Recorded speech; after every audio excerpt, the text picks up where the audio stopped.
CB crackled while I was under the Kenworth's chassis, wrench slipping on ice-crusted bolts.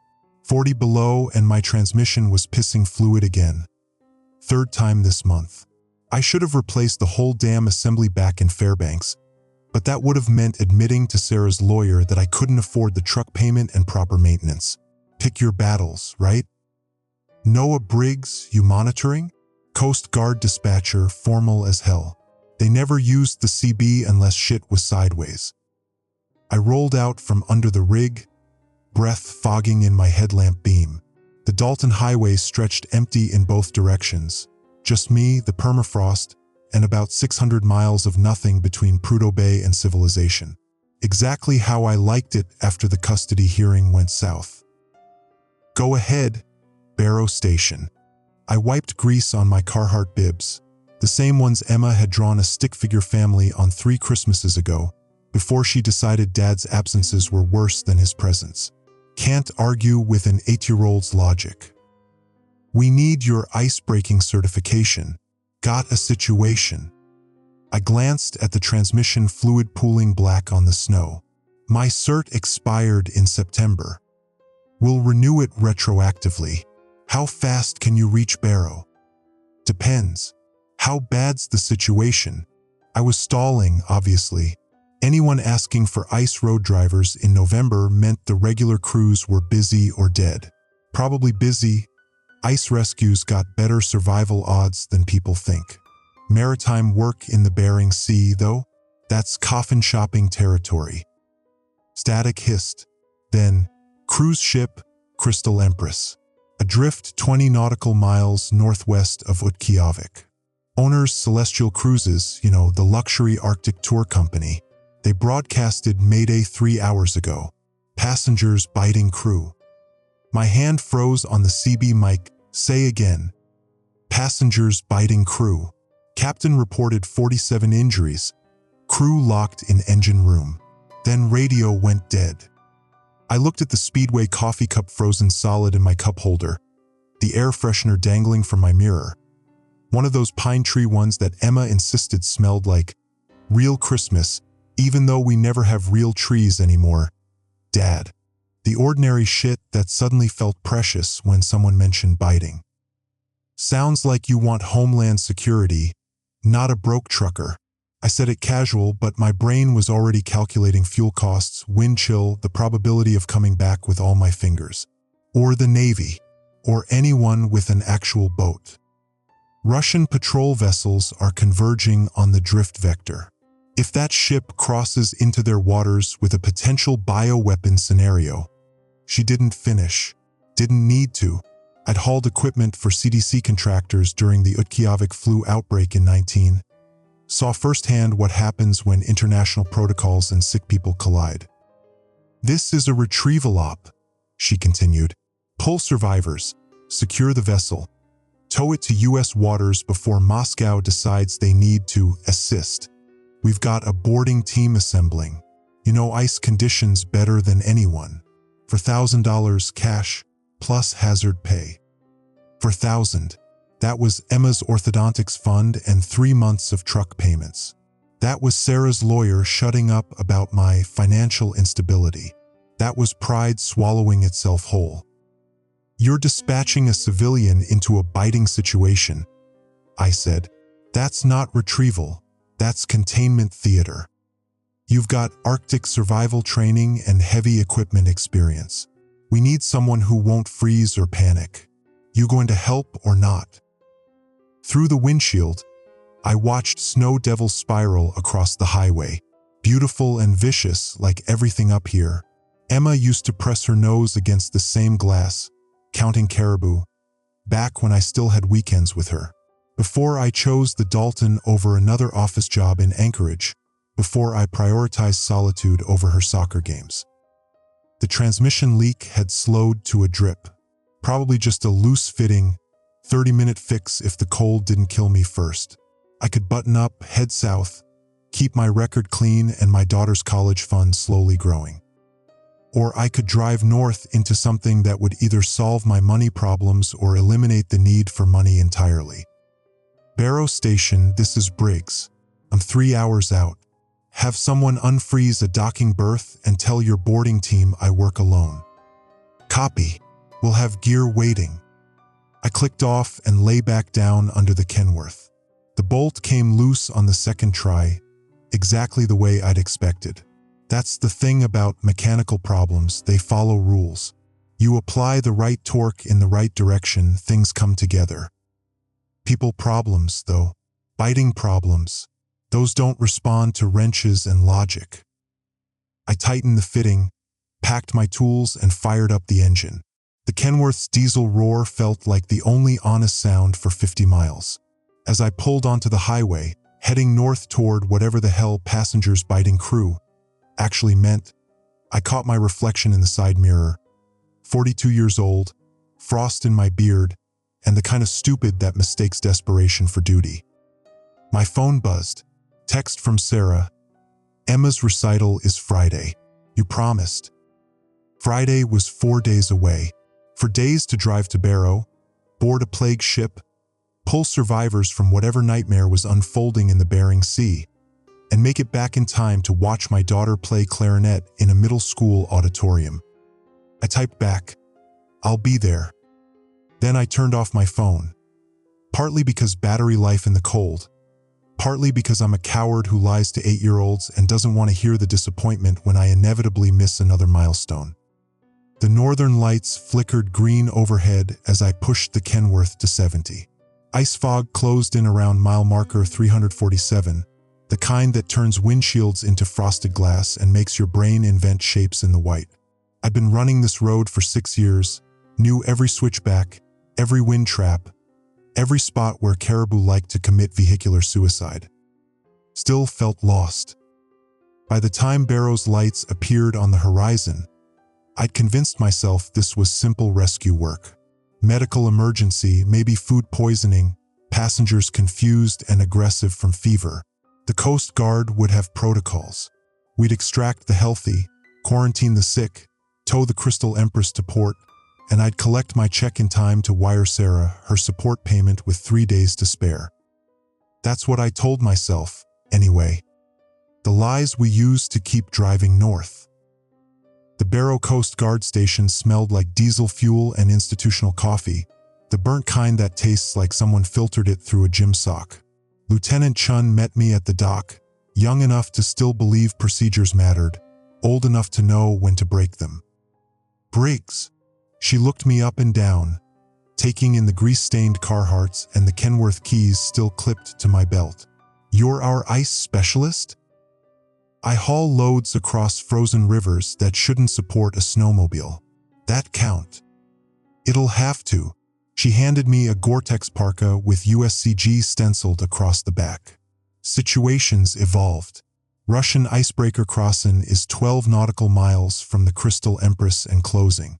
They're claiming humanitarian interest in the vessel's passengers, 317 guests, mostly European and Asian tourists. 86 crew, Romanian captain. And the biting? Chun pulled up a tablet, showing me what looked like security footage from the ship's medical bay. Grainy, time-stamped 3 hours prior. A woman in a cocktail dress.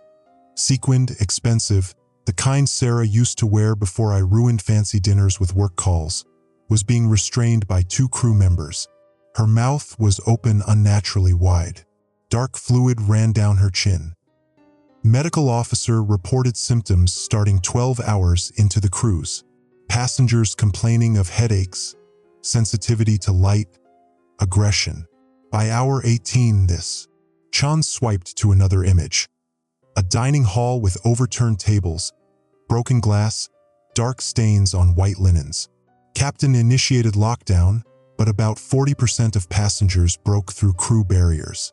Last communication said they'd sealed themselves in the engine room. I stared at the cocktail dress woman. Her eyes in the footage looked wrong. Not the pupils, but the intention behind them. Like she was looking through the camera instead of at it. This is a disease, I said. Needed to say it out loud, make it real. Viral? Bacterial? Unknown. Could be poisoning, bad shellfish, contaminated water supply. Could be mass hysteria. Could be something we haven't seen before. That's why we're retrieving samples and survivors, not making assumptions.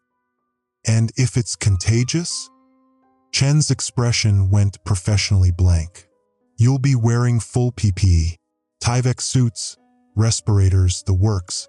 Our team includes Corpsman Davies. He's got field trauma experience from Afghanistan. You'll provide ice navigation and heavy equipment operation if we need to secure tow lines. When's the last time you talked to the ship? 47 minutes ago. Engine room crew said they were hearing scratching at the bulkhead doors. Sounds like, she paused, like animals. The wind off the Bering Sea cut through the station walls. I could hear ice grinding against the dock outside, pressure ridges forming and breaking, the constant violence of water trying to freeze and failing.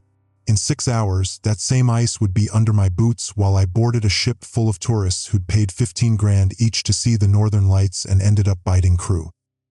Who else is on the team? I asked. Davies, like I said. Petty Officer Kowalski, he's our tactical specialist, in case we encounter resistance. Seaman Ortega on communications. And you?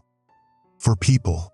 You're sending for people to secure a cruise ship with potentially 300 infected passengers. We're sending 4 people to extract survivors and establish a secure perimeter until reinforcements arrive. Russian presence complicates this. We go in heavy. They claim we're militarizing a medical emergency. We go in light. We maintain humanitarian mission status. Chun handed me a clipboard with liability waivers. Sign here, here, and here. Next of kin on page 3. I wrote Emma's name. Sarah would handle the life insurance, the logistics, the explanations. She was always better at the cleanup after my disasters. We loaded into an MH-60 Jayhawk helicopter at 21:47 hours, 9:47 p.m. civilian time, though darkness up here in November was less a time and more a permanent condition. Davies checked my PPE connections with the efficient boredom of someone who'd seen actual horror and knew this probably wasn't it. Kowalski spent the flight cleaning a sidearm he'd hopefully never have to fire. Ortega kept adjusting radio frequencies, muttering about interference. Through the Jayhawk's window, I watched the ice pack spread beneath us. Fractured white plates grinding against each other, pressure ridges building and collapsing, leads of black water opening and closing like breathing wounds. Beautiful, deadly. Home in the way only broken places can be home. Visual on target, the pilot called. 270 degrees, 3 nautical miles. The Crystal Empress appeared as a dark smudge against the ice field, listing maybe 15 degrees to starboard. Her running lights were still on, white, green, red, the nautical colors that meant someone somewhere was still maintaining systems. But her upper decks looked wrong, crusted with ice and something darker. Frost doesn't form black. Jesus, Davies breathed. What happened to the lifeboat stations? I followed his gaze. The cruise ship's portside lifeboat davits hung empty, cables dangling. The lifeboats themselves were visible 100 meters off the bow, capsized in the ice, orange hulls stark against the white. Dark shapes lay scattered around them. Luggage, debris, or bodies, hard to tell from altitude. They tried to evacuate, Chin said, in 40 below weather, into an active ice field. Panic, Kowalski muttered. Fear beats common sense every time. The pilot brought us down on the Crystal Empress's helipad aft deck, designed for tourist excursions that would never happen now. Ice cracked under the Jayhawk skids. Snow swirled in the rotor wash, turning the world white and directionless. I was first out, heavy equipment training making me comfortable in chaos. The helipad ice was 2 inches thick, crystalline, beautiful in the way everything fatal is beautiful. I could see through it to the deck below. White paint, teak trim, signs pointing toward the Aurora Lounge and Glacier View Cafe, a place designed for wealthy retirees and Instagram photos. Now it was a tomb that happened to be floating. Chun and Davies followed me out. Kowalski took rear guard, weapon ready but pointed down. Professional, controlled, the way you hold a gun when you hope you won't need it but know you might. The ship's superstructure loomed above us. 10 decks of white steel and glass, darkened windows reflecting nothing. No movement visible. No sound except wind and ice grinding against the hull. Ortega, establish comms with engine room crew, Chun ordered. Davies, check that entrance for secure access. Briggs, assess structural ice damage. I moved to the starboard rail and looked down. The Crystal Empress's waterline showed black ice accretion. Sea spray frozen in layers, built up until the hull sat maybe 6 inches lower than designed. Not enough to sink her, but enough to make her sluggish, unresponsive to currents. A floating ice cube drifting wherever the Bering Sea wanted her to go. And where the Bering Sea wanted her to go right now was north and east, toward the Russian maritime boundary, toward international incident territory. Lieutenant, I called. At current drift, she'll cross into Russian waters in approximately 4 hours. Chun checked her watch. Then we've got 3 hours to extract survivors and establish tow. You can't tow a cruise ship with 4 people. Coast Guard cutter Midget is en route, ETA 90 minutes. We just need to hold position until they arrive. Famous last words. I'd heard variations at every job site, every crisis, every moment right before things went sideways. We just need to hold position. We just need to keep the pump running. We just need to make it through the night. Emma said something similar once, years ago. You just need to come home, Daddy. Just be there. I didn't manage it then either. Davies found the entrance. A watertight door marked crew only, frozen shut. Kowalski applied a thermal lance, melting ice from the hinges and frame. The door swung inward, revealing darkness and a smell that made my stomach clench. Not death, not yet, but sickness, fear, bodies packed too close in spaces not designed for siege conditions. Engine room crew, this is Coast Guard boarding team, Ortega said into his radio. We're coming in through aft access. Do not engage. Repeat, friendlies entering. Static answered. Then a voice, Romanian accent thick with exhaustion. Is door secure behind you? Nothing can follow. Doors secure, Chun confirmed. Then hurry. They're getting through the ventilation shafts. We moved into the Crystal Empress's interior, helmet's lights cutting through darkness. The corridor was pristine, white walls, safety placards in 6 languages, emergency lighting strips that still functioned. Everything exactly as designed for tourist comfort. Except for the scratches on the walls. Long, parallel gouges in the paint, like someone had dragged their fingernails down the surface. Multiple sets. Dozens. Some still showed dark residue under the torn paint. Blood or something that had been blood before it froze. Stay tight, Kowalski whispered. Watch doors and intersections. We descended 3 levels, following crew access routes that passengers never saw. The smell got worse, unwashed bodies, chemical toilets, and something else. Something medical and wrong, like a hospital ward that had stopped caring for patients and started storing them. A sound echoed from ahead, not scratching. Worse, a wet, rhythmic noise that might have been breathing if breathing could sound hungry. Davies raised his fist, halt signal. We froze in the corridor, helmet lights creating overlapping pools of white in the darkness. The sound came again, closer now, from a side passage marked Passenger Services. Something moved across our light beams, fast, low to the ground but not crawling, moving like it had relearned locomotion and decided the old ways were insufficient. Then it was gone, disappeared into shadows before my brain could process what I'd seen. Engine room's 2 more levels, Chen said, voice carefully controlled. We keep moving. But none of us moved immediately, because we'd all seen it. We'd all registered the wrongness. And we all knew, with the certainty that comes from gut instinct evolved over millions of years of being prey, this ship wasn't empty. It was waiting. The bulkhead door to the engine room had been reinforced from inside. Welded crossbars, furniture wedged against the frame, desperation made manifest in steel and sweat.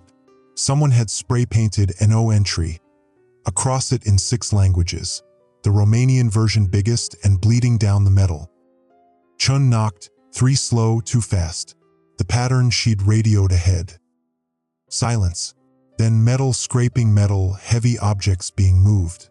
The door cracked open 6 inches. A face appeared, gray-stubbled, hollow-eyed, the kind of exhausted that goes past tired into someplace darker. "You are Coast Guard?" Romanian accent. This was the captain, maybe, or senior engineer. Someone who'd been in charge before charge became meaningless. "Lieutenant Chun, USCG. We're here to extract survivors and secure the vessel." The man laughed, short, bitter, the sound of someone who'd stopped believing in rescue 12 hours ago. "Secure the vessel. Yes, good plan." He swung the door wider anyway. "Come. But watch behind you. They learn." We filed into the engine room's antechamber. 23 crew members packed into a space designed for 6, sitting on the floor, leaning against pipes, staring at nothing. The smell of human fear and inadequate sanitation hit like a physical force. Someone had vomited in the corner. Someone else was crying quietly in Romanian. The captain, his name tag read Dumitrescu, sealed the door behind us with the careful precision of someone who'd done it 50 times and knew exactly how many seconds they had before something came through. "You have weapons?" he asked Kowalski. "Standard sidearm." "Not enough. You'll need the fire axes." Dumitrescu gestured to a rack where someone had mounted 6 firefighting axes, blades freshly sharpened. The metal gleamed too clean. Someone had cleaned them recently. Someone had used them. "Captain, what happened to the passengers?" Chun kept her voice professional, but I heard the edge. We all heard it. Dumitrescu sat heavily on a tool chest. His uniform was torn at the shoulder, bandaged underneath. Food poisoning, we thought. First 12 hours. Maybe 50 passengers sick, complaining of headaches, nausea, sensitivity to light. Standard protocol. Isolate them in medical bay, bland diet, fluids. He rubbed his face. By hour 18, the isolated ones were trying to bite medical staff. Not aggressive, hungry, like we were food. "Chemical exposure?" Davies asked. "Toxin in the water supply?" We tested everything. Nothing. But it spreads. Not through air, through bites, through scratches. One passenger attacks crew. Crew member turns within 2 hours. We tried to contain it, but panic. He gestured at the sealed door. Panic is faster than plague. "How many are infected now?" Chen asked. "Infected? Yes. Good word." Dumitrescu's laugh was hollow again. "Maybe 250 passengers. Maybe 30 crew. They don't die. They just change. Become something that looks human but isn't human. Not anymore." Kowalski checked his weapon. "Are they coordinating? Working together?" "They learn," Dumitrescu repeated. "First day, just aggression. Random. Now they test doors. Try combinations. They're remembering how things work." He pointed at the ventilation grate above our heads. "Yesterday, 2 of them tried to crawl through the ductwork. We welded the grates shut. They stopped trying. That's not instinct, that's problem solving." A sound echoed through the ship's structure. A deep, resonant boom, like someone hitting a bulkhead door with a heavy object. Then another, rhythmic, patient. "They do that," Dumitrescu said quietly, "for hours, trying to get in." I looked at the 23 survivors packed into this steel box. Crew members who'd probably joined celestial cruises for decent pay and Arctic adventure. ended up trapped in a floating horror show with their former passengers trying to eat them. Some still wore their service uniforms, white jackets with gold trim, name tags identifying them as bartenders, entertainers, housekeeping, people who'd made beds and served drinks and smiled for tips. A young woman, name tag said Irina, was staring at her hands, bandaged hands. Her knuckles were split, scabbed over, like she'd been hitting something repeatedly. "Irina," I said softly, "did someone attack you?" She looked up. Her eyes were normal, terrified, exhausted, but human. "I had to stop my sister. She was crew. She got bitten helping a passenger on deck 8. Within 1 hour, she tried to bite me. I locked her in linen storage." Her voice broke. "I can hear her in there. She knows my voice. She calls my name, but it's not her anymore. It sounds like her, but the words are wrong." Chun was radioing the midget, giving sitrep. I caught fragments. "Multiple infected, crew barricaded, require immediate medical assessment and quarantine protocols." The cutter captain's response crackled back. "Russian vessels have entered disputed waters, delaying our approach. Political clearance required before." "Fuck politics," Chun hissed into the radio. "We have American citizens trapped on a plague ship. Copy your concern, Lieutenant. State Department is negotiating. Stand by." Stand by. The most useless 2 words in emergency response. Stand by while people die. Stand by while situations deteriorate. Stand by while the world makes your crisis someone else's political football. I'd stood by during Emma's custody hearing while Sarah's lawyer explained my pattern of absence and financial instability. Stood by while my daughter's face closed off, decided I wasn't coming back this time either. Wasn't doing it again. "Captain Dumitrescu," I said, "can we reach the bridge from here? Get the ship moving south, away from Russian waters." "Bridge is deck 9. We are deck 2. 8 decks of them between us and control." He shook his head. "Suicide. What about emergency ballast systems? Can we list the ship? Make it harder for them to move around?" "Ballast system is electronic, controlled from bridge or here." He gestured to a computer terminal in the corner, screen dark. "But power to navigation systems was cut. Safety protocol when engine room sealed. Prevent bridge from being used against us." Kowalski was studying a ship schematic posted on the wall. "Fire suppression system still active?" "Yes, independent power." "Could we flood the upper decks with CO2? Non-lethal containment." Davies cut in. "CO2 kills at high concentration, and we don't know if these infected even need to breathe normally." "They breathe," Dumitrescu said. "I've watched them through security cameras before we lost power. They breathe, they bleed, they feel pain, but it doesn't stop them." One crew member, Marcus from engineering, he was infected. We saw him on camera walking on a broken leg, bone through skin.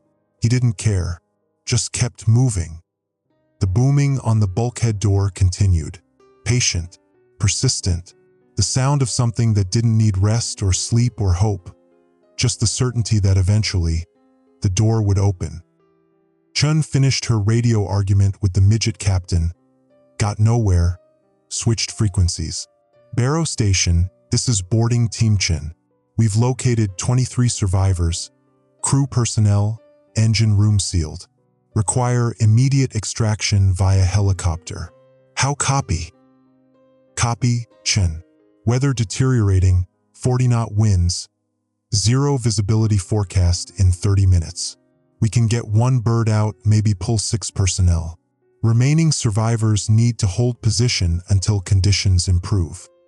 6 out of 23, plus our 4-person team. Who stays, who goes? The math of disaster. Negative Barrow. We pull everyone or no one. Lieutenant, those aren't the options. Take the wounded first, establish quarantine perimeter groundside. Then, the lights went out. Total darkness. The kind that isn't just absence of light, it's presence of something else. Something that knows you can't see it coming. Emergency lighting flickered on 3 seconds later. Dim red strips along the floor, barely enough to see shapes. Someone was screaming in Romanian. Irina, I thought, or maybe Dumitrescu. Then the booming on the door stopped. Silence. Worse than the booming, because silence meant they'd changed tactics. Contact, Kowalski whispered. He was aimed at the ventilation grate we'd been assured was welded shut. The grate that was now hanging open, bent metal edges reflecting red emergency light. Something was in the shaft, moving. Multiple somethings, based on the scraping sounds, nails on metal, fabric tearing, breathing that sounded hungry. Davies grabbed a fire axe. I grabbed another. The edge was sharp enough to shave with. Someone had spent hours maintaining these tools, knowing eventually they'd be needed. The first infected dropped through the vent opening. It had been a woman. Still was, technically, same body, same blonde hair, same Celestial Cruises guest badge reading Martha K., Minneapolis. But her eyes were wrong, pupils dilated to black, and her mouth opened too wide when she saw us. Jaw dislocating slightly, like she'd forgotten how eating worked and was improvising. She lunged at Kowalski, fast, inhumanly fast, the way bodies move when pain and caution are removed from the equation. Kowalski fired twice. Center mass, textbook shots. She staggered, kept coming. He fired again, headshot this time. She dropped, and the vent shaft erupted. For more infected poured through the opening. Crew members and passengers mixed together, their uniforms and vacation clothes torn and filthy. One had been a teenager, still wearing braces. One had been elderly, wedding ring bright on her finger. They didn't care about the bullets. They didn't care about the axes. They just cared about reaching us. Davies swung his axe. I swung mine.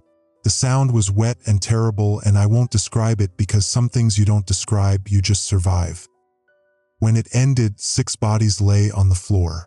6 people who'd been human 2 days ago, who'd probably had families waiting for them to return from their Arctic adventure. Emma's age, my age, older.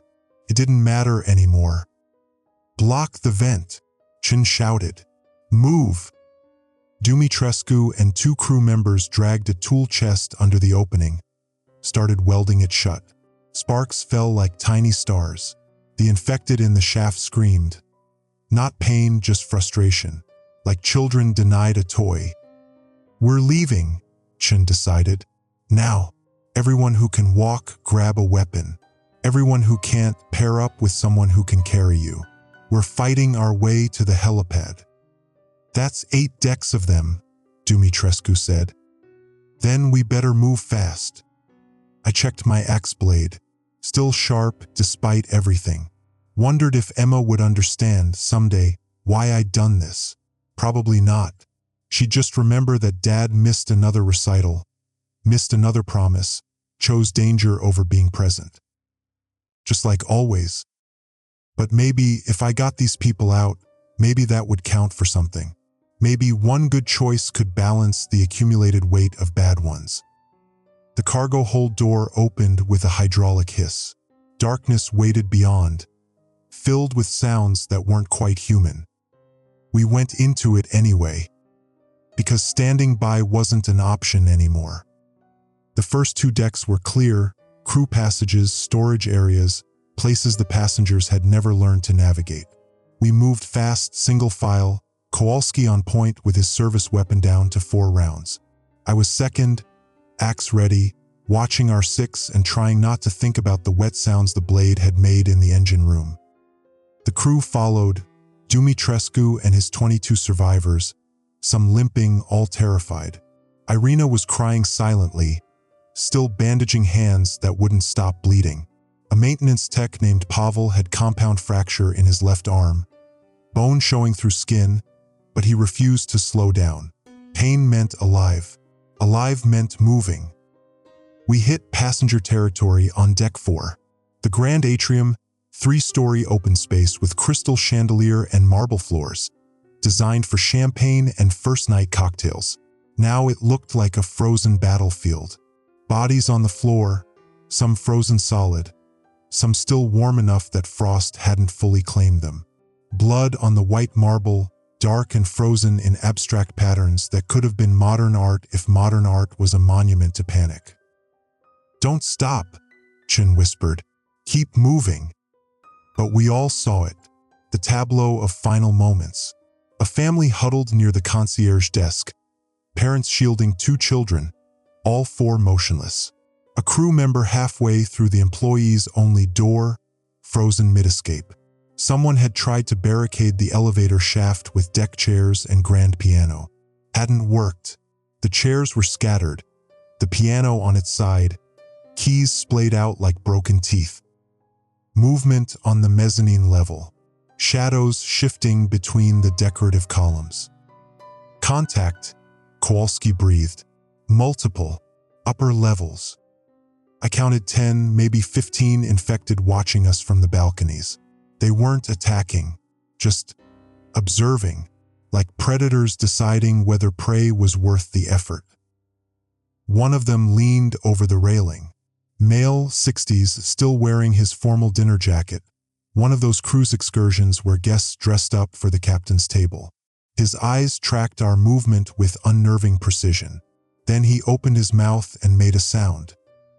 Not human, not animal, something between. A wet clicking noise that echoed through the atrium's acoustics, bounced off marble and crystal and reached every corner of the space. And the others answered. 30 of them, maybe more, emerging from side corridors and stateroom doors, converging on the atrium from multiple directions. Not random, coordinated. They'd been waiting, learning our path, setting up an ambush in the only space wide enough for slaughter. "Back!" Chin shouted. "Reverse course." Too late. Infected poured down the grand staircase, cutting off retreat. We were surrounded in the open floor of the atrium. 27 living people with axes and 4 bullets facing 80 or 90 infected who'd been wealthy tourists 3 days ago. They circled us. Slow, patient. One of them was dragging a fire extinguisher, using it as a weapon. Another had torn a handrail from the staircase, wielding it like a club. They were using tools. They were thinking. "Tight formation," Kowalski ordered. "Protect the wounded." We formed a circle, classic defensive position, everyone facing outward. I was shoulder to shoulder with Davies, my axe slick with ice and old blood. Behind me, Irina was praying in Romanian. Pavel was cursing steadily, single-word profanity that meant the same in any language. The infected in the dinner jacket stepped forward. He looked at us, not like prey, like a problem to be solved. Then he raised the fire extinguisher and brought it down on the marble floor. Once, twice, creating a rhythm. And the others joined in. Tools hitting floor, fists hitting walls, creating a sound like war drums. Like they were working themselves up to something. Like they were enjoying this. "Chun," I said quietly, "your people know you can't save everyone, right?" She looked at me, face pale in the emergency lighting. "What are you suggesting?" "I'm suggesting some of us make a hole, others run for it. Distraction play, basic tactics. Negative. We hold together or..." "Lieutenant, they're not attacking because they want us trapped. They want us terrified. This is cruelty. I'd seen it before, not in people, in circumstances. The way disaster slowly reveals its full scope, strips away hope in stages. This wasn't biology. This was malice. Let me and Kowalski draw them off. You get the crew to the helipad. I'm not sacrificing my team. You're not. We're volunteering." Kowalski met my eyes, gave a small nod. He'd been in Afghanistan, knew what extraction under fire looked like. Sometimes the rear guard doesn't come home. Briggs, you've got a daughter, Chen said. Yeah, and she's going to learn her father died doing something that mattered. I said it like I believed it. Maybe I did. On 3, we rushed the staircase. Chaos gives you 30 seconds. Use them. I didn't wait for approval. Counted 1, 2, 3 and charged. The infected on the stairs weren't ready. They'd been preparing for siege, not assault. My axe caught the first one, dinner jacket guy, across the shoulder. He went down hard, and Kowalski put his last 4 rounds into the cluster behind him. Not killing shots, just chaos. Bodies stumbling, blocking each other, buying seconds. Go! I shouted at Chun. Now! She hesitated one instant, the instant where duty and conscience collide, then grabbed Dumitrescu and ran for the portside corridor. The crew followed, 23 people moving like a single organism toward survival. Irina looked back once, her bandaged hands reaching toward me like apology or blessing. Then they were gone, and it was just me and Kowalski in the grand atrium with 90 infected who just realized they'd been tricked. This was a terrible plan, Kowalski said. You have a better one, TheCloakedCurator? The infected converged. We backed toward the elevator shaft, the one blocked by the overturned piano. Defensive position, backs protected, limited frontal approach. Textbook last stand positioning, which would have been reassuring if last stands traditionally ended well. They came in waves, not frenzied, calculated, testing our defenses, probing for weakness. When one fell, 2 more stepped over the body. They didn't care about their casualties, just the eventual mathematics of attrition. My axe work got sloppy around the 3rd minute. Arms burning, movements slowing. Kowalski had switched to using his empty service weapon as a club. We were losing, had always been losing, were just determining how long the losing would take. Then something changed in the infected's behavior. They stopped advancing, pulled back, formed a semicircle around us, watching, waiting. Why aren't they finishing this? Kowalski panted. Because someone told them not to. Footsteps on the mezzanine. Slow, measured, wrong cadence, like someone relearning how to walk. A figure emerged from the shadows above. Young woman, early 20s, still wearing her Celestial Cruises crew uniform. Name tag said, Elena, guest services. But it was her eyes that made my blood freeze. Clear, aware, human intelligence looking out from an infected body. She smiled. Brave, stupid, but brave. Her English carried an accent, Russian, maybe Ukrainian. Most just cry and beg. You fight. I respect this. Who are you? I asked. I was Elena. Now I am. She paused, like searching for words in a foreign language. More. We are more. You understand? The hunger makes us better, stronger, clearer. You're sick, Kowalski said. Infected. Whatever this is, it's a disease. Disease is weakness. This is evolution. Elena gestured at the infected surrounding us. They were tourists, consumers, empty people on empty vacation. Now they have purpose. They are part of something greater than their small lives. The way she said it, not ranting, not manic, calm, logical, like she was explaining basic truth to children who couldn't comprehend. The others, I said, keeping my voice steady. The crew in the engine room, let them go. You want to prove you're more than a disease? Show mercy. Mercy, Elena laughed. You know what Captain did when infection started? Locked sick passengers in their cabins. Left them to turn alone, scared, confused. No mercy for them. Why mercy for him? Because that's what separates us from, I stopped. Almost said animals. But these weren't animals. Weren't even really human anymore. Something else. Something new. From what?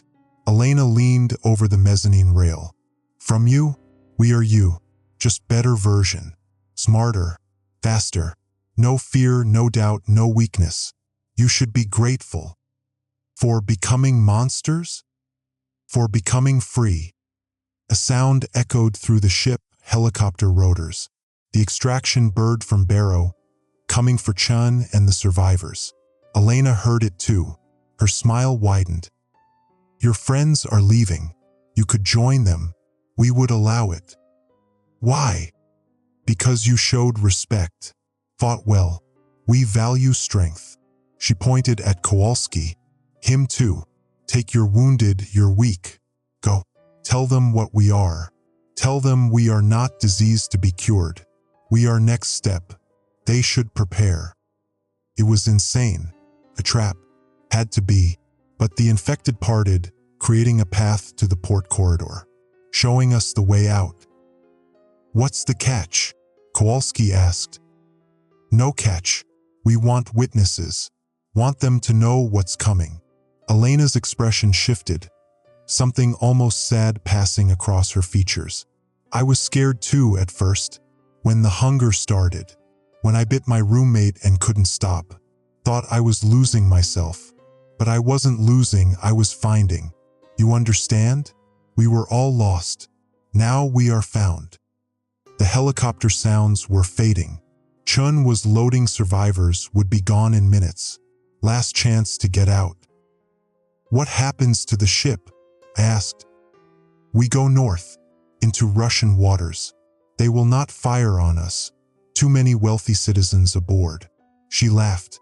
Political problem becomes our protection. By the time they decide what to do, we will have spread. Petropavlovsk first, then Vladivostok, then continent. You cannot stop evolution. We can try. Yes, you will try. That's why we let you go, to watch you try and fail, to see your authorities argue and delay while we spread. That's the mercy we show. She straightened, no longer smiling. Now go, before we change our minds. Kowalski and I ran. Through the corridor, up emergency stairs, across frozen decks where bodies lay scattered like discarded props. Behind us, the infected didn't follow, just watched, learning, planning. The Jayhawk was on the helipad, rotors at full power, Chun screaming at us to hurry. I threw myself through the door as Kowalski tumbled in behind me. Davies grabbed us, hauled us into seats. Everyone accounted for? Chun shouted over the rotor noise. I looked at the survivors strapped into jump seats. 23 crew members who'd seen hell and survived, mostly. Irina's hands were still bleeding through fresh bandages. Pavel's compound fracture had started leaking fluid. Dumitrescu stared at nothing, his captain's uniform torn and filthy. Everyone we could save, I said. The Jayhawk lifted off. Through the door, I watched the Crystal Empress shrink below us. A white palace on ice, drifting north, filled with something that used to be human. Elena stood on the bridge deck, waving. Actually waving goodbye, like we'd been guests leaving after a pleasant stay. Chun was already on radio, reporting to Barrow Station. Boarding team extracted with 23 survivors. Vessel compromised. Recommend immediate quarantine protocols and...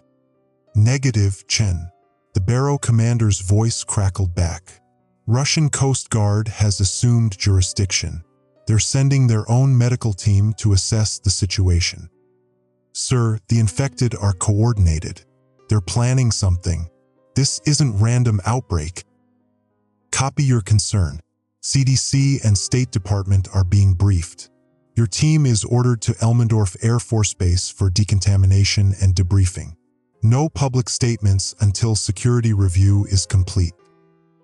Translation: we were being silenced, buried in procedure and classification while Elena and her evolved humans drifted toward Russian waters and whatever came next. I looked at my hands, still holding the fire axe, blade crusted with frozen blood. Emma's orthodontics fund. That's what I'd come here for $1,000 and a chance to be the father I'd never managed to be. Instead, I'd bought myself a front row seat to the end of something. Maybe the end of everything. Briggs. Davies was offering me a blanket. You're in shock. Wrap up. I took the blanket, let the warmth sink into skin that felt frozen beyond temperature. Through the Jayhawk's window, I could see ice floes stretching to the horizon, white and beautiful and lethal. The same ice I'd been driving over for 6 years, thinking I understood it.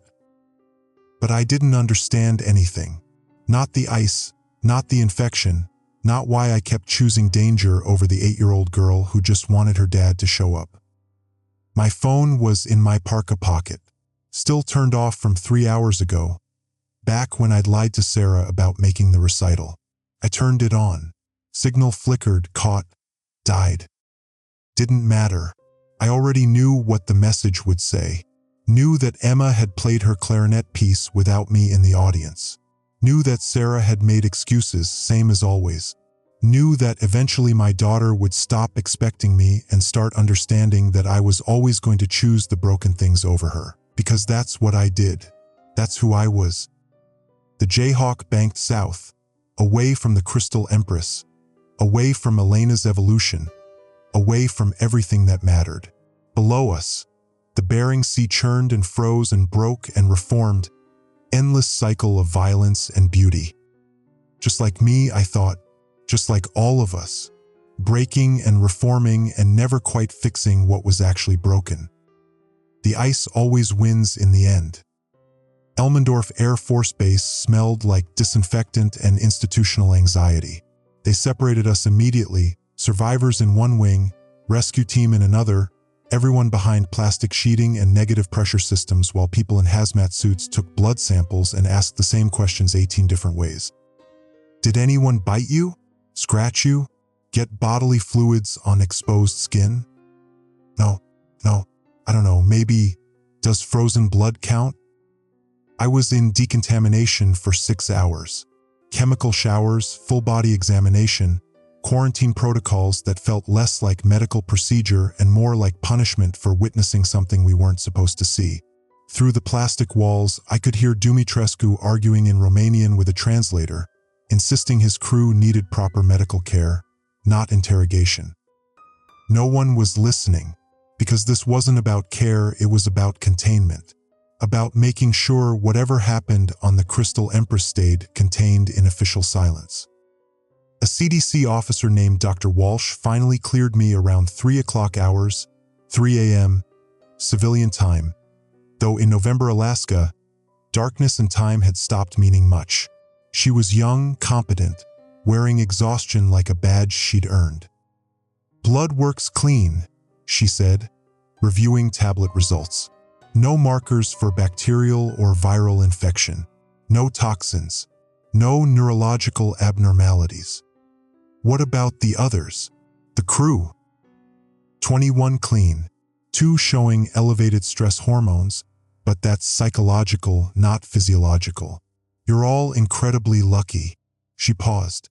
Or whatever happened on that ship doesn't transmit easily. It transmits through bites, through scratches, direct contact. So you said in your statement, multiple times. Walsh's tone suggested I'd said it too many times. That repetition made me less credible, not more. The problem is that doesn't match any known pathogen. Rabies has similar transmission but wrong symptom profile. Prion are too slow. Synthetic bioweapon is theoretically possible but requires resources and expertise that. Doctor, I watched a woman coordinate an ambush. The infected were using tools, setting traps, showing mercy when it suited their goals. That's not disease. That's something else. Walsh saved her notes, closed the tablet. Mr. Briggs, you experienced extreme stress, witnessed violence, operated in sub-zero temperatures for extended periods. The human brain under those conditions can interpret. Don't. I stood up, plastic chair scraping concrete. Don't explain my own experience to me. I know what I saw. What you saw was people suffering from an unknown pathogen that affects behavior and aggression. What you're describing is science fiction. Then explain Elena. Elena Volkov, Ukrainian national, crew member. We've reviewed her file. History of depression, 2 psychiatric holds in Odessa before she joined Celestial Cruises. It's possible she had a psychotic break that manifested as... She wasn't psychotic. She was lucid, clear, more aware than most people I know. I grabbed my coat, clean one, my original still being tested for contamination. When do I get out of here? You're free to go, but Air Force security requests you remain available for follow-up questions. And Mr. Briggs. Walsh's expression softened slightly. Consider talking to someone, not for debrief for you. What you experienced is the kind of trauma that doesn't show up in blood work. I left without responding, through the decontamination checkpoint, past the armed guards who watched everyone like we might start biting them, out into the Alaskan pre-dawn where temperature had dropped to -48 and breathing hurt. My Kenworth was in the base motor pool, transmission fixed by some Air Force mechanic who'd done a better job than I would have. Keys were waiting at the security desk with a note. Repairs courtesy of USCG hazard pay reimbursement. For $1,000. I'd earned it, survived it, could wire Sarah her support payment, cover Emma's orthodontics, maybe even make the truck payment on time for once. Except I'd missed the recital. Again. And no amount of money would explain why Daddy wasn't there when he'd promised. I drove off base as sunrise started bleeding gray light across the mountains. No destination in mind, just south toward Anchorage, toward civilization, toward the life I'd abandoned 3 days ago when I thought I could be the kind of man who saves people. The radio was cycling news. Most channels were local weather and road conditions. But one, some AM conspiracy frequency I'd stumbled across, was talking about the Crystal Empress. Russian authorities have taken custody of the vessel, claiming humanitarian intervention for their citizens aboard. U.S. State Department protests the action as violation of maritime law, but sources suggest negotiated settlement is likely. Celestial Cruises stock has dropped 40% amid reports of food poisoning outbreak affecting passengers. Food poisoning. That's what they were calling it. Nice, clean, explicable. Not evolution. Not Elena's clear-eyed certainty that humanity was being replaced by something better. I switched it off, focused on driving. The Dalton Highway stretched ahead, empty except for occasional wildlife and the ghosts of my own failures. By mile marker 347, where ice fog usually closed in, I pulled over. Turned on my phone. Let the messages load. 23 from Sarah. Progression from reminder. Emma's recital is tonight. To anger. Where the hell are you? To resignation. She cried. I hope whatever you were doing was worth it. 3 from Emma. Text messages.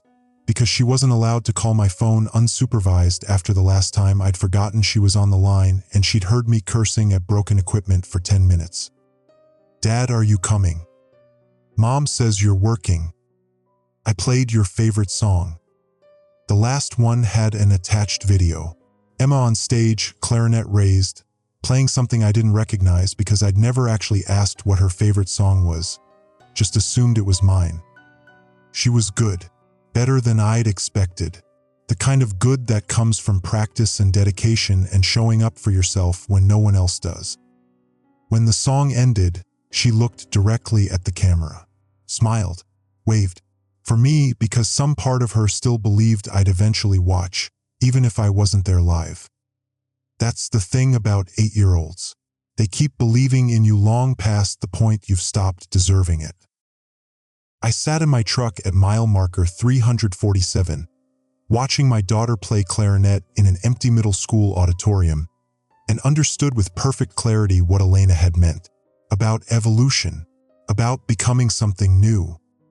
She was wrong about the infection being improvement, but right about one thing: we were all lost.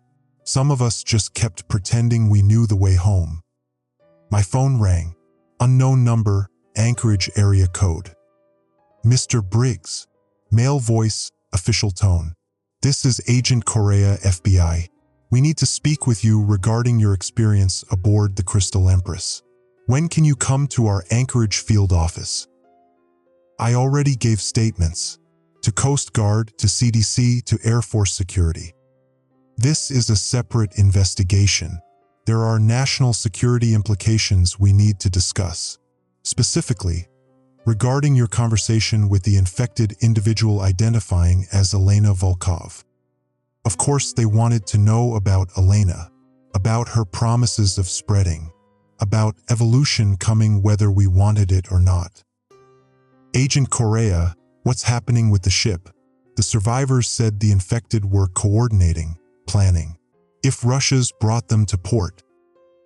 That's classified, Mr. Briggs, which is why we need to speak in person. Can you be in Anchorage by 1600 hours? 4 p.m., 6 hours from now. Time enough to drive there. Tell them everything, watch them not believe me just like Walsh hadn't believed me. Time enough to miss another day with Emma while I explained to federal agents that monsters were real and evolving and nobody was doing anything about it. Or time enough to go home, to Anchorage, to Sarah's house where Emma was probably getting ready for school, practicing clarinet before breakfast, still believing that maybe Dad would show up this time. Mr. Briggs. I'll be there, I said. 1600 hours. I hung up, started the Kenworth, drove south toward Anchorage and whatever came next. The news was reporting that Russian medical teams had successfully evacuated all passengers from the Crystal Empress, all accounted for, all receiving treatment in Petropavlovsk-Kamchatsky hospitals. Celestial Cruises was offering full refunds and future travel credits. The story was being contained, sanitized, made acceptable for public consumption. But I'd seen Elena's smile, heard her certainty about what was coming, and I knew, the way you know things in your gut that your brain refuses to acknowledge, that the infected weren't in hospitals. They were spreading, learning, preparing. And we were doing what we always do, arguing about jurisdiction while the disaster unfolded in slow motion. I pulled into Anchorage around 14:30 to 2:30 p.m., had 90 minutes before the FBI meeting. Enough time. Sarah's house was in the suburbs. Nice neighborhood, good schools, the kind of place I could never afford on trucker salary, but she'd managed with her accounting job and her new husband's software engineering income. The house I'd failed to provide. Emma's bike was on the porch, pink with streamers on the handlebars. She'd wanted training wheels off last spring, insisted she was ready. I'd been on the North Slope, missed the big moment. Sarah's husband had done it instead. I knocked. Sarah answered, expression cycling from surprise to anger to exhaustion. Noah, what are you doing here? Is Emma home? She's at school. You know that. It's Thursday. Thursday, right? Normal people kept track of days. Can I wait? I need to talk to her. You missed her recital. I know. You promised. She asked me 17 times if you'd really come this time. Do you know what it's like explaining to your daughter why her father keeps? Sarah stopped, looked at me closer. What happened to you? I caught my reflection in the hallway mirror. 3 days of no sleep, eyes hollow, face aged about 5 years. The look of someone who'd seen something they couldn't unsee. Work. It was complicated. It's always complicated, Noah. That's the problem. She didn't move from the doorway. FBI called here, looking for you. What the hell did you get involved in? I can't explain, but I'm here now. I just need to see Emma. She gets home at 15:45. You have 45 minutes. Sarah stepped aside, let me in. Living room. Don't touch anything. And Noah? When you talk to her, don't promise things you can't deliver. She's starting to understand that your promises don't mean what promises should mean. She left me alone. I sat on the couch. Nice leather one, probably cost more than my truck payment. And watched the clock. 30 minutes. 20. 10. The front door opened. Emma's voice. Mom. I got an A on my science project. Mrs. Henderson said my volcano was the... She saw me, stopped.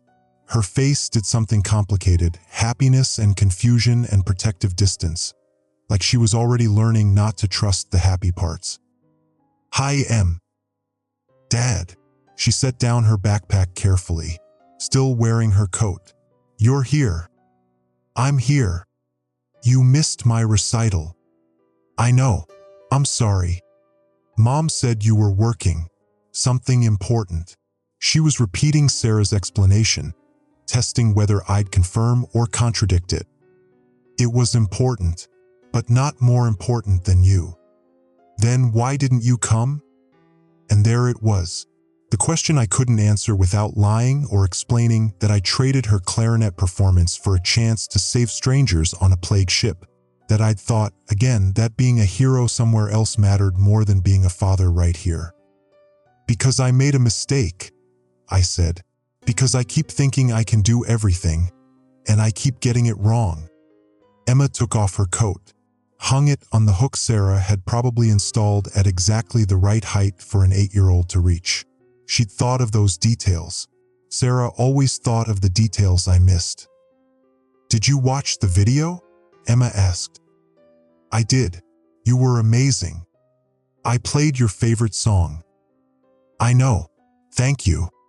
She sat next to me on the couch, leaving careful space between us. Not touching, but not running away either. Progress, maybe, or just her being braver than I deserved. Dad, are you okay? You look weird. I'm tired, but I'm okay. Mom says you do dangerous things for work. Is that true? I thought about the Crystal Empress, about Elena's smile and the infected coordinating their ambush, and the moment I'd realized that human civilization was maybe more fragile than anyone wanted to admit. About the federal agents waiting to debrief me and the classified reports that would bury the truth and the evolutionary horror currently loose in Russian territory while we all pretended it was food poisoning. Sometimes, I said, sometimes my work is dangerous. Will you die? The question hit like a physical blow, because she was 8 and 8-year-olds ask the things adults dance around. Everyone dies eventually, Em. But will you die soon? Because of the dangerous things? I don't plan to. Okay. She picked at a thread on her jeans. I'm going to keep practicing clarinet, even if you're not there to hear it. Mrs. Henderson says I'm really good. You are really good. Yeah. She stood up. I have homework.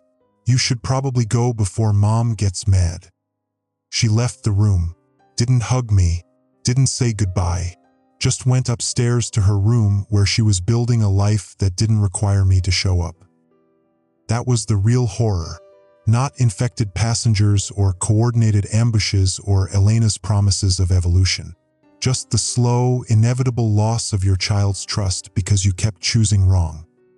Sarah appeared in the doorway. Time for you to go. FBI meeting, right? Right? Noah. She softened slightly. I know you're trying, but trying isn't enough anymore. Emma needs reliability, not dramatic appearances between disasters. I know. Do you? Because from where I'm standing, you keep choosing danger over stability. Keep choosing other people's emergencies over your daughter. That's not heroic. It's selfish. She was right. Of course she was right. But what was I supposed to do? Stay home, get an office job, become the kind of father who showed up reliably while Elena's evolution spread and authorities debated and the world slowly discovered that humanity maybe wasn't the final version of anything? I left without arguing, got in my Kenworth, drove to the FBI field office, told Agent Correa everything. About Elena's intelligence, her coordination, her promises of spreading. About the infected using tools and showing mercy and planning something larger than random outbreak. He took notes, thanked me, said they'd be in touch. Then I drove back to the Dalton Highway, back to the ice and solitude and the job that made sense even when nothing else did. Because that's what I did. That's who I was. The man who drove toward danger and away from love, who saved strangers and lost daughters, who understood ice better than humanity. 3 weeks later, news started coming out of Petropavlovsk. Reports of unusual illness, behavioral changes, coordinated attacks. Russian authorities locked down the city, claimed terrorist incident, blamed Western bioweapons, the usual geopolitical theater. But I knew. Everyone who'd been on the Crystal Empress knew. We'd seen the beginning. Now we were watching the spread. Elena had kept her promise. Evolution was coming. And all our procedures, all our authorities, all our carefully maintained normal lives were about to discover what happened when humanity stopped being the apex predator. I kept driving my routes, kept missing Emma's milestones, kept choosing the ice over everything warm and human and worth saving. Because some of us are just wired wrong, built for disasters we can never quite prevent. And by the time we understand what we've lost, the permafrost has already claimed it. The ice always wins in the end. Just takes different forms.